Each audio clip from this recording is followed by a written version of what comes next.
Inaresto o mano ng walang mandamiento de aresto o warrant of arrest ang isang lalaki sa Maynila na napatay ng pulisya matapos umanong manlaman. Ang mga pulis na dumakip, huli rin sa isang video na hindi uniformado. Dumulog na po sa National Bureau of Investigation ang kanyang pamilya para humingi ng tulong at nakatutok si Victoria Tulad.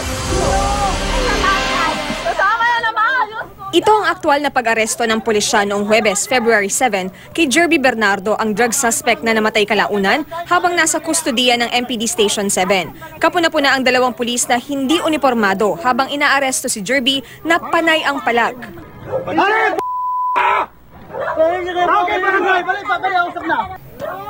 Dahil sa pagpalag ng suspect, ang isang pulis hindi na nakapagtimpi. Sinabi ko sumama ka na maayos, sumama ka na maayos! Sir! Huwag na ang palag! Masamahin ka na maayos! Hindi tayo sumama na maayos dito! Sino ba magkagulo rito? Sa isang punto, makakawala ang suspect.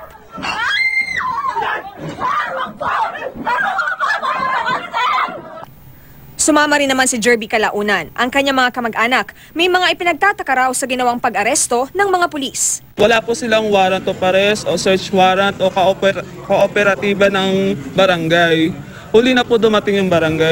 Paliwanag ng hepe ng MPD Station 7. Noon ho nakita ho yan ng ating mga pulis, meron ho yan baril.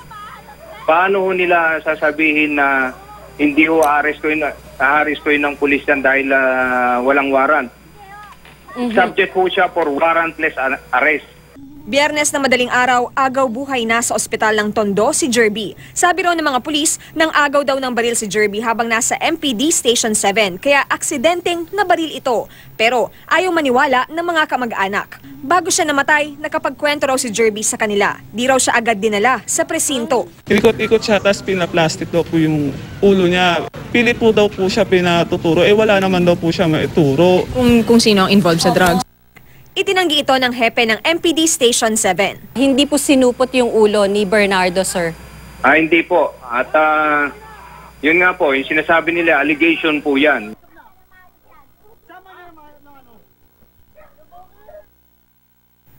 Ito ang huling video ni Jerby bago mamatay. Kausap niya ang kanyang kaanak. Anong ginawa nila sa'yo? Anong ginawa sa'yo, ma? Ba't ganyan? Ha? Binaril ka nila?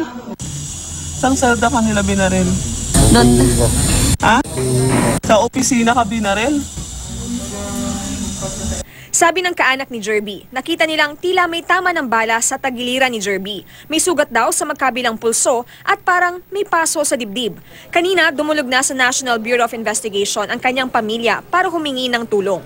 Umuko naman po yung tao eh. Kung baril lang naman po yan, bakit po dapat nilang ganun eh? Ang gusto lang po namin yung katotohanan kung ano pong nangyari talaga kay Jerby. Yung hustisya lang po. Kung video ay hindi ho conclusive yun dahil kung titingnan po ninyo ang tanong po ng kanyang nang nagtatanong, kung sino man po yung nagtatanong na yon, nung kasalukuyang video na yon, ay puro leading questions po yon.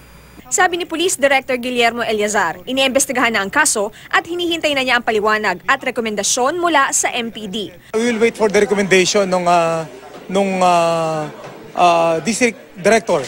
We will check on this particular case. Imbestigahan natin yon. Siyempre may mga allegation pero siyempre iba naman yung report na binigay ng police. So just like any other case, it has to be investigated. Victoria Tulad, nakatutok, 24 oras.